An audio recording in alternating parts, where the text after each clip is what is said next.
Hey guys, welcome back to another episode with the Motor Spirit EG6. Well, I've been banging out the episodes recently, haven't I? Yes, so what have I been up to? Yesterday, I spent the day right up north with Race Dyno Tuning. That's Will Hincliffe at Race Dyno Tuning.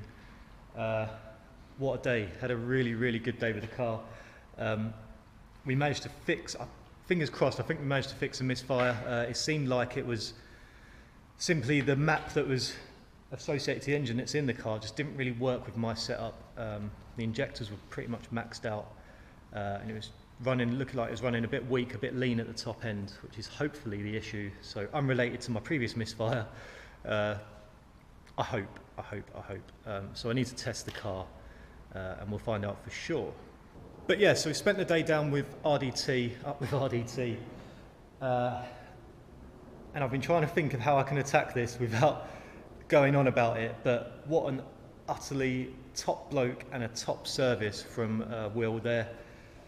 A very professional and methodical guy who, went through the car top to bottom, gave it a really good health check, made sure everything was okay before we started mapping, and then, spent the whole day just ensuring everything was right. And he looked after me, he looked after the car. You could see he put care and attention into everything he did, which it was really refreshing to see, like really refreshing. And I can honestly say that's the one person I've ever been to with my car, and I will go back there and spend my money there quite happily. Not to mention the fact that, he didn't even charge the earth. That I thought was an extremely reasonable price that I paid to get the car sorted. We went through the valve clearances, done a good strong mapping session, swapped some new injectors in.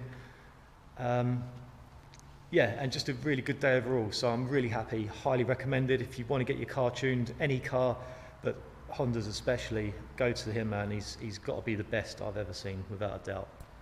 So as I said, Will spent a good bit of time mapping the car with the Honda S300. So we fitted up the RDX injectors. I sorted out the wiring the day before, and then it was just a quick swap to get them in, ready to be tuned. And I still can't believe it, to be honest, like the numbers that Will managed to get out of this car. So we made 196 wheel horsepower. That's wheel horsepower at the wheels. It's just like, that's a standard B series. That's a standard B series with some high comp pistons, and that is it. So yeah, really impressed, and I cannot wait to get the car out on track and test it. Got some footage of the dyno yesterday. Let's cut to that and you can see how it got on.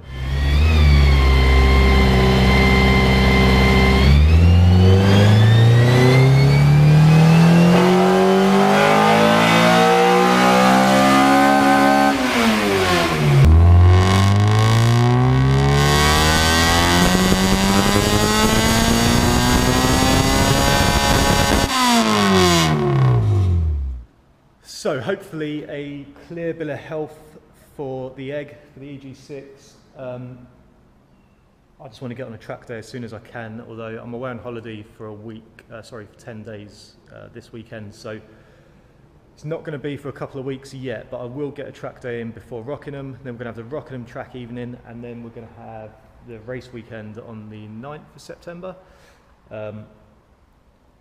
And I'll tell you now, if the car's working, I'm going to enter into every race that I can, because the car owes me. It owes me this time on track. So yeah, you're going to pay, Egg. Yeah, so we're going to do that. Today, jobs-wise, we've got a few things to crack on with. We'll cover that in a minute. I won't go on about it. But yeah, as I said, just a really good day yesterday. Really happy, like over the moon happy. Finally, there's someone out there who does their, is worth their weight in gold, to be honest. Right, I'll stop going on about it, and let's crack on with the car. I hope you can see in here. Now, if you look at the tow arm at the back, look at the angle of that arm compared to for example, the lower arm, the axle, or the drive shaft, sorry. Yeah, so that angle of that arm there is a recipe for bump steer. So what we're going to do is fit some upside downy roundy arms, which should hopefully bring them back in line. So what I've got here is a set of hard race upside down toe arms, and all they do is mount the ball joint or the pivot underneath the steering arm instead of on top.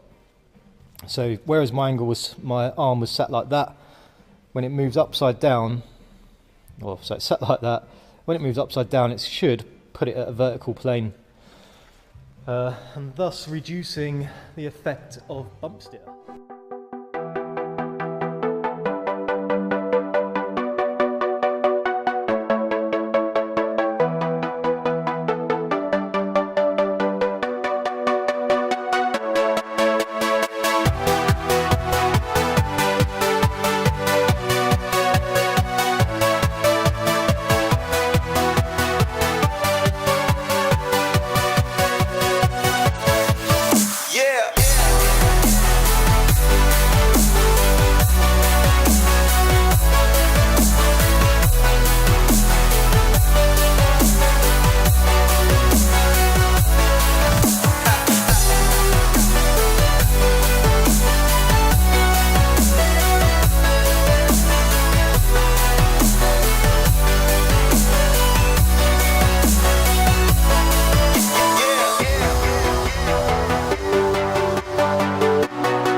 Alright, there you have it. Pretty easy, nice bolt-on install really. So you might notice that each side of the ball joint has got a different size kind of spacer in there. I'm assuming that means you can flip it so you can sort of fine-tune your height, if you like, of the arm.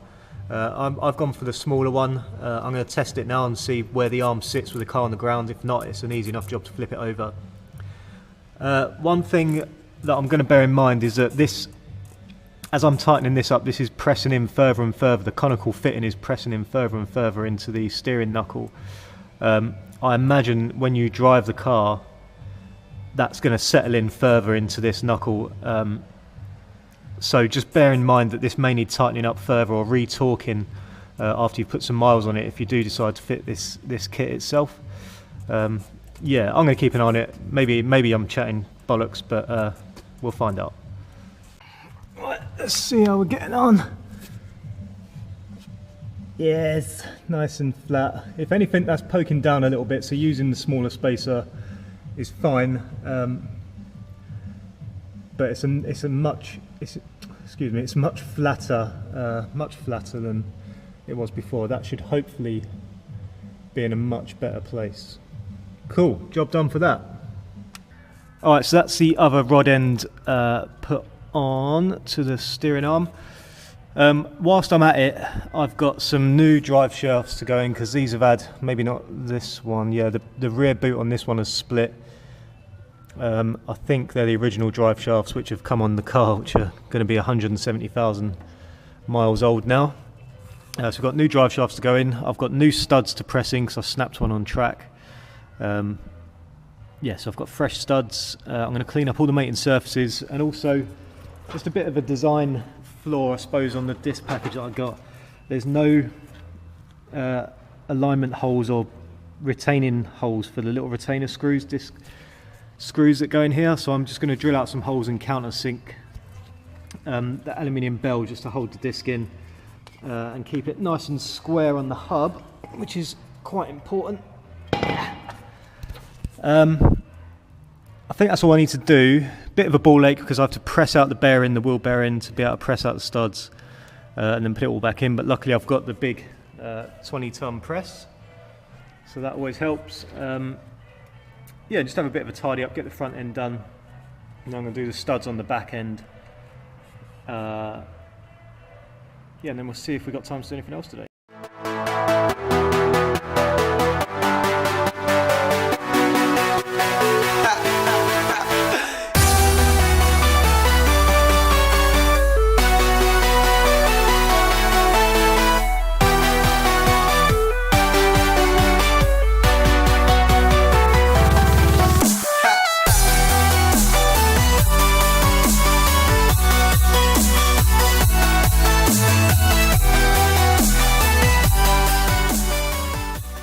Okay kids, lesson of the day.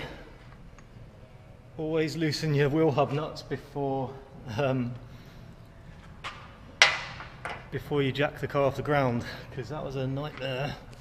Right, so that's the knuckle loose anyway. I've got it in the press. I'm just going to press out the bottom half or the outside half of the wheel bearing, and then we can press out the stud nuts. So let's put you somewhere.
Wowzers, that took longer than expected, but it's done. Well, at least the front end's done. So we got the new studs in, new drive shafts, new rod ends, or whatever they're called, toe link things.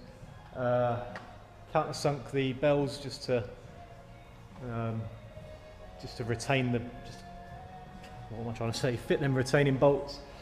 Yeah, still much more to do. So I need to get the studs in the rear hubs. No danger. Don't need to do that to be racing. I can't even talk right now. I'm shattered. What else do I need to get done? I don't know. So I've got some little tasks to get done. A bit of wiring to tidy up. A bit of pipes to protect. Nothing major. Nothing that I can't get done pretty quick. I'm going to be away now for 2 weeks. So yeah, I'll catch you when I get back. We'll crack on with the car, try and get a track day in, try and get a test day at Rockingham, and then racing September 9th. I'm sure it's the 9th, or Saturday, first Saturday of September? No, that doesn't make sense. Look it up. Yeah, so a lot of progress the past few weeks. I hope you've enjoyed the sort of updates that I've been putting up. There'll be a lot more to come. So yeah, look forward to that, and let's try and get a good race weekend done at Rockingham with no problems, no problemo. Right, cheers guys. Don't forget to like our Facebook page, Team Motorspirit, and subscribe to the channel if you've not seen us before. Alright guys, I'll catch you soon. Thanks very much. Bye bye.